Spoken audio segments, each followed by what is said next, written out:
नमस्कार। एक और टिप्पणी के साथ मैं अतुल चौरसिया। दरबार कई दिनों बाद सजा था। फिजा में गर्मियों की बेचैनी फैली हुई थी। सेवक पंखा झल रहा था, भिश्ती रूहेतर शरबत पिलाने में व्यस्त था। गोया की फाड़ू टाइप गर्मी पड़ रही थी, लेकिन दरबार में खुसर फुसर चल रही थी। डंकापति के जश्न के चर्चे दबी जुबान में चल रहे थे। संजय समेत दरबारी डंकापति की ताज़ा चुनावी सफलता को आह्लादित होकर निहार रहे थे। धृतराष्ट्र मौन धारण किए थे। यह मौन तनाव पैदा कर रहा था। उलझन के इसी पल में दरबार से पर्दा उठ गया।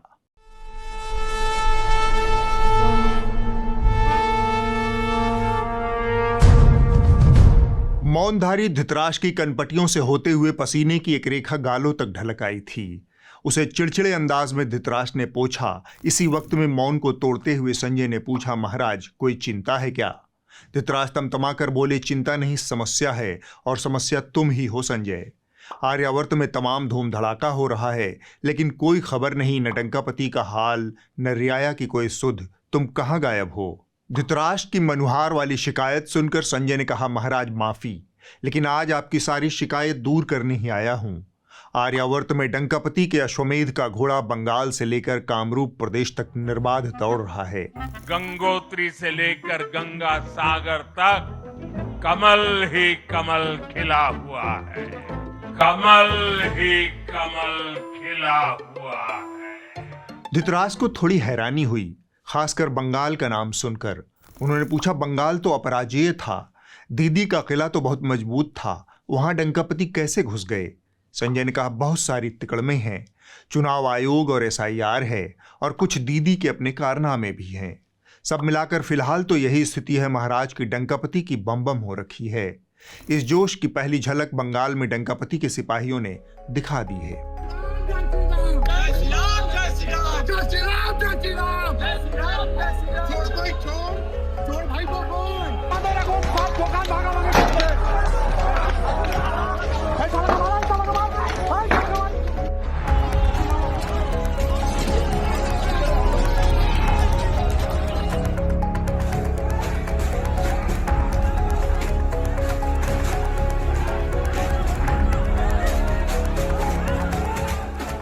एक तरफ इनका जश्न है, दूसरी तरफ दरबारी मीडिया के हुड़क चुल्लुओं का जश्न, जो स्टूडियो में बंगाली बंगाली हो रखा था। पहले तो ये लुक देख लीजिए आप। ओहो हो, पूरा बांग्ला वाला अंदाज। यही है ना रोमाना, और कहाँ है फोकस? 5 राज्य बोल रहे हैं, पर सब बंगाल पे ही टिकने वाले सुबह से रात तक। इसे देखिए, धन्यवाद आपका अनुपम हमारे साथ जुड़ने के लिए। लेकिन भवानीपुर पर, चूंकि मैं भी पश्चिम बंगाल में पहुंची थी इन चुनावों को कवर करने के लिए। प्रधानमंत्री नरेंद्र मोदी बंगाल में सूर्योदय की बात कर रहे हैं, बीजेपी के सूर्योदय की बात कर रहे हैं। Right on top you have Tamil Nadu, where you have TVK at 10। यह सुनकर धृतराष्ट्र को अफसोस हुआ। उन्होंने बात बदलने की गरज से पूछा, तुम इतने दिनों से गायब क्यों थे? संजय ने फंसे हुए गले को खंखार कर साफ किया, फिर बोले, महाराज दरअसल मैं पाताल लोक चला गया था, इसलिए दरबार में हाजिरी नहीं लगा सका। सब कुछ उधर ही जा रहा है तो सोचा मैं भी थोड़ा उधर का हाल ले आता हूँ। धृतराष्ट्र समझ गए कि संजय कोई टेढ़ी खीर पका रहा है। बोले, साफ साफ कहो संजय, माजरा क्या है? संजय ने कहा, महाराज प्रेस की आज़ादी के मामले में आर्यावर्त ने फिर से डंकापति के नेतृत्व में झंडे गाड़ दिए हैं। अब हमारा राष्ट्र 180 देशों की लिस्ट में 157वें पायदान पर पहुंच गया है। यह नेपाल, पाकिस्तान और श्रीलंका से भी गई गुजरी स्थिति है। वर्ल्ड प्रेस फ्रीडम इंडेक्स 2026 में भारत की रैंकिंग गिरकर 157वें स्थान पर पहुंच गई है। ताजा रिपोर्ट के मुताबिक भारत अब 180 देशों में 157वें नंबर पर आ गया है। पिछले साल के मुकाबले भारत 6 पायदान नीचे खिसक गया है। हैरानी की बात यह है कि पड़ोसी देश पाकिस्तान हमसे बेहतर स्थिति में है। धृतराष्ट्र को भरोसा न हुआ। चेहरे पर अविश्वास का भाव लाते हुए बोले, लोग मलबे के नीचे से खबरें निकाल रहे हैं और आर्यावर्त में पत्रकारिता ही मलबे के नीचे कराह रही है। संजय ने कहा, जी महाराज, सच तो ये है कि आर्यावर्त में प्रेस की आज़ादी को अब ढाबे पर मिलने वाला फ्री कॉम्प्लीमेंट्री रायता समझिए। यह मिलता तो मुफ्त में है, पर उसका स्वाद पूरी तरह से ढाबे के मालिक की मर्जी पर निर्भर करता है। धृतराष्ट्र बोले, मगर संजय, हमारे पड़ोसी देश कैसे हमसे आगे निकल गए? वो तो हमसे भी छोटे और कंगाल हैं। होना तो उन्हें भी पाताल में ही चाहिए। संजय ने चटपट उत्तर दिया, महाराज नेपाल, बांग्लादेश, श्रीलंका तक तो ठीक है, पाकिस्तान भी हमसे 4 कदम आगे खड़ा है। बस एक चीन ही हमसे पीछे है, जिसे देखकर डंकापति का 56 इंची सीना गर्व से और चौड़ा हो गया है। जब तक चीन हमसे बदतर है, तब तक आर्यावर्त में लोकतंत्र का अमृत महोत्सव चलता रहेगा। धृतराष्ट्र ने कहा, जब इतना उत्सव वाला माहौल है तब डंकापति क्या कर रहे हैं? संजय ने कहा, महाराज, डंकापति के पास प्रेस की आज़ादी जैसी फालतू बातों पर ध्यान देने की फुर्सत कहाँ है। हाँ, न्यूज़ लॉन्ड्री वाले ज़रूर इस पूरे महीने प्रेस फ्रीडम के नाम पर गदर मचाने वाले हैं। आर्यावर्त प्रेस की आज़ादी के पायदान पर नीचे गिर रहा है और न्यूज़ लॉन्ड्री वाले पूरे महीने प्रेस फ्रीडम का जश्न मना रहे हैं। चाहे तो आप भी इसका हिस्सा बन सकते हैं। बस इस QR कोड को स्कैन करके बड़े आराम से विज्ञापन से आज़ाद पत्रकारिता का हाथ मजबूत कर सकते हैं और प्रेस की आज़ादी में अपना योगदान दे सकते हैं।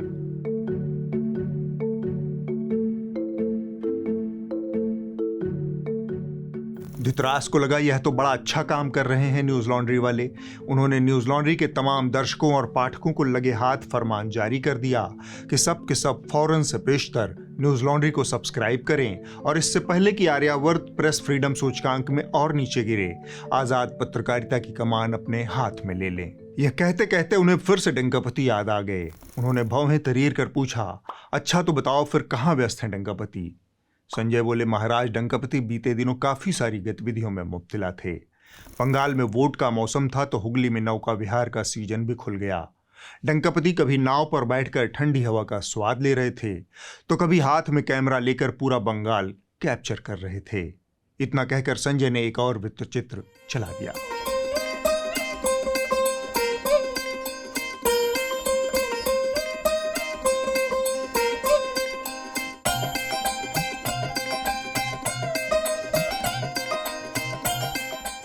धृतराष्ट्र ठिठक गए। संजय, ये डंकापति काला चश्मा लगाकर तस्वीरें क्यों ले रहे हैं? संजय हल्की मुस्कान दबाते हुए बोले, महाराज, चुनावी व्यस्तता में इंद्रप्रस्थ से जरा लंबा अलगाव हो गया था। यमुना के काले पानी की आदत है, इसलिए काला चश्मा लगा रखा है। धृतराष्ट्र को समझ पाते उससे पहले ही संजय ने अगला दृश्य चला दिया।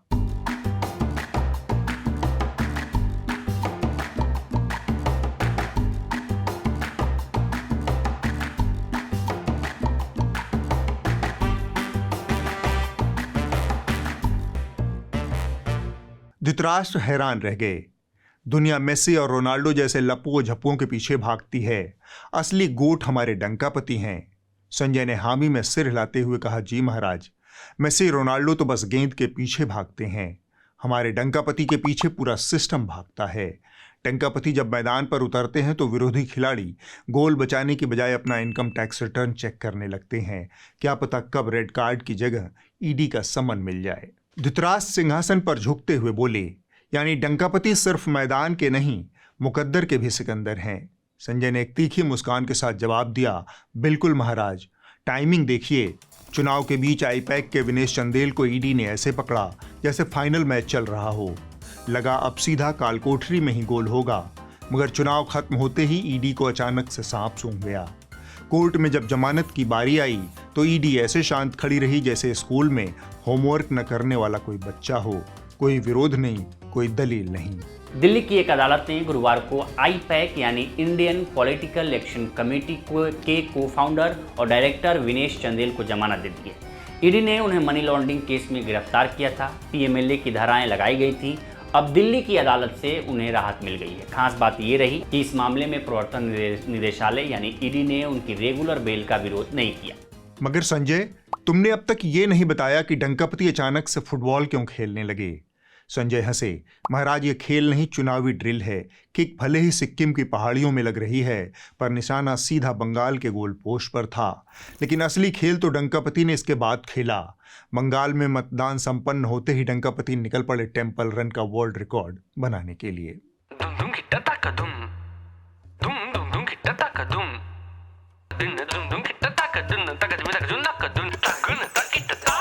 डंकापति बंगाल के मथुआ ठाकुर मंदिर से लेकर देहरादून की डाट काली मंदिर तक मत्था टेक रहे थे। संजय बोले जा रहे थे, धृतराष्ट्र सुने जा रहे थे। महाराज, जनता भारी कश्मकश में है, समझ नहीं पा रही कि इतना हाई प्रोफाइल फुल एचडी प्रार्थनाओं के बाद भी भलाई का सिग्नल हमेशा नो सर्विस क्यों दिखाता है। कहीं ऐसा तो नहीं कि ये प्रार्थनाएं सीधे भगवान के स्पैम फोल्डर में लैंड कर रही हैं, या ऊपर वाले ने नंबर ही ब्लॉक कर दिया हो, क्योंकि उसे पता है कि भक्त प्रार्थना कम कोलैबोरेशन रील ज्यादा बना रहा है। ये झूठ है, झूठ है, झूठ है। संजय जारी रहे, लेकिन ये वाला एकदम सच है। काशी में महादेव के दरबार में डंकापति ने पूरे 20 मिनट तक भक्ति का वीआईपी पैकेज लिया। पंडितों ने मिलकर उन्हें ऐसे सजाया मानो डंकापति सीधे देवलोक से उतरे हों।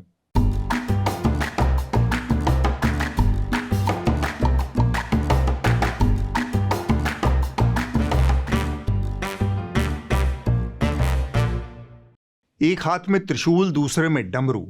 धृतराष्ट्र चकराए, संजय ये क्या माजरा है, क्या डंकापति तांडव करने वाले हैं? संजय मुस्कुराए, महाराज, डंकापति का तांडव तो पहले से ही जारी है, फिलहाल उस पर चुनावी विराम लगा था। अब जैसे ही 5 राज्यों में ईवीएम की पेटियां बंद हुई, महंगाई का पिटारा वापस से खुल गया है।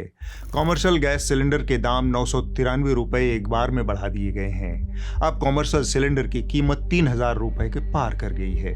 कॉमर्शियल एलपीजी सिलेंडर की कीमतों में भारी बढ़ोतरी कर दी गई है, जिससे बाजार में महंगाई का दबाव और बढ़ने की आशंका जताई जा रही है। तेल कंपनियों ने 19 किलो वाले कॉमर्शियल सिलेंडर के दाम में एक साथ 100-200 रुपए की नहीं बल्कि पूरे 993 रुपए की बढ़ोतरी कर दी है, जिसके बाद राजधानी दिल्ली में इसकी कीमत 3071 रुपए पहुंच गई है। धृतराष्ट्र ने पूछा, मगर इस तांडव का त्रिशूल और डमरू से क्या लेना देना? संजय ने कहा, महाराज, थोड़ा नॉन बायोलॉजिकल होने का अभिमान और साथ में सिलेंडर के दाम 3000 रुपए होने पर भी अगर जनता का कलेजा नहीं फट रहा तो शायद त्रिशूल की नोक पर बैठकर दिव्य अनुभूति हो सके। रही बात डमरू की, तो उसका राजनीतिक विज्ञान बहुत सरल है। डमरू जितना जोर से बजेगा, महंगाई से त्रस्त जनता की चीखें उतनी ही आसानी से दब जाएंगी। धृतराष्ट्र ने पूछा, परंतु संजय, क्या पूरे आर्यावर्त में कोई ऐसा शूरवीर नहीं बचा जो डंकापति की आंखों में आंखें डालकर उनसे 2 सवाल कर सके? क्या सब ने डमरू की ताल पर घुटने टेक दिए हैं? संजय ने कहा, महाराज, ऐसा करिश्मा करने का दम सिर्फ एक ही महापुरुष में है। एक ऐसा ओजस्वी वक्ता जो सरकार की धज्जियां उड़ा दे, जो महंगाई पर दहाड़े मारे और सत्ताधारियों की नींद उड़ा दे। वो महापुरुष स्वयं डंकापति ही हैं। समस्या है कि कौन उन्हें उनके अतीत का पुरुषार्थ यहाँ याद दिलाए। इसके लिए एक अदद जामवंत की जरूरत होगी, जो पवन सुत हनुमान को उनके बल और पौरुष की याद दिलाकर समुद्र कुदवा देते थे। ऐसा जामवंत कोई बचा नहीं है। ये ऐसे नहीं होता मित्रों। मैं शासन में बैठा हूं, मुझे मालूम है इस प्रकार से रुपया इतनी तेजी से गिर नहीं सकता। क्या कारण है हिंदुस्तान का रुपया पतला होता जा रहा है? महंगाई कहां से कहां पहुंची? एक तरफ जीडीपी का गिरना, दूसरी तरफ इन्फ्लेशन का बढ़ना।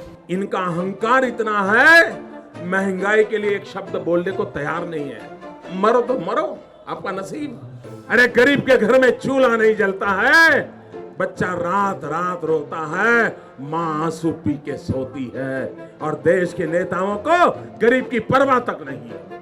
आदरणीय प्रधानमंत्री जी, आप महंगाई कम कर पाओ या न कर पाओ, कम से कम अटल बिहारी वाजपेयी जहां छोड़ के गए थे वहां तो ला करके रख दो। संजय के बाणों की गति धीरे धीरे तीखी हो रही थी।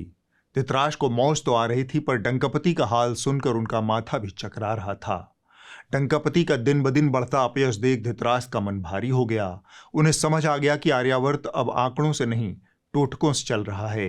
एक लंबी कराह के साथ वो सिंहासन से उठे और लड़खड़ाते कदमों से अंतःपुर को लौट गए। धृतराष्ट्र संजय संवाद में इस हफ्ते बस इतना ही। अब वक्त है इस हफ्ते की रिपोर्ट का। जो कही जा रही थी बातें कि अंदर में भी सोशल डिस्टेंसिंग। इस हफ्ते की रिपोर्ट मैं मीडिया से है। बिहार में किसानों और नीलगायों के बीच एक खामोश जंग छिड़ी है। नीलगायों का प्राकृतिक आवास सिमटने से वे अब खेतों की ओर रुख कर रही हैं और रातों रात दलहन की फसलें उजाड़ दे रही हैं। पहले अरहर, ज्वार और बाजरा की भी खेती होती थी, लेकिन आज उतनी नहीं होती है। इसका मुख्य कारण जंगली जानवर है। नीलगाय, जिसे घोरपराज भी कहते हैं, का यहाँ काफी आतंक है। अभी भी हम लोग जिस गांव में है, इस गांव में बहुत जंगल था, लेकिन मनुष्य अपने स्वार्थ के लिए धीरे धीरे उस जंगल को काटते चले गए, इसलिए थोड़ा सा नीलगाय जो है दूसरे तरफ डाइवर्ट हो रही है। अगले हफ्ते होगी एक और टिप्पणी। नमस्कार।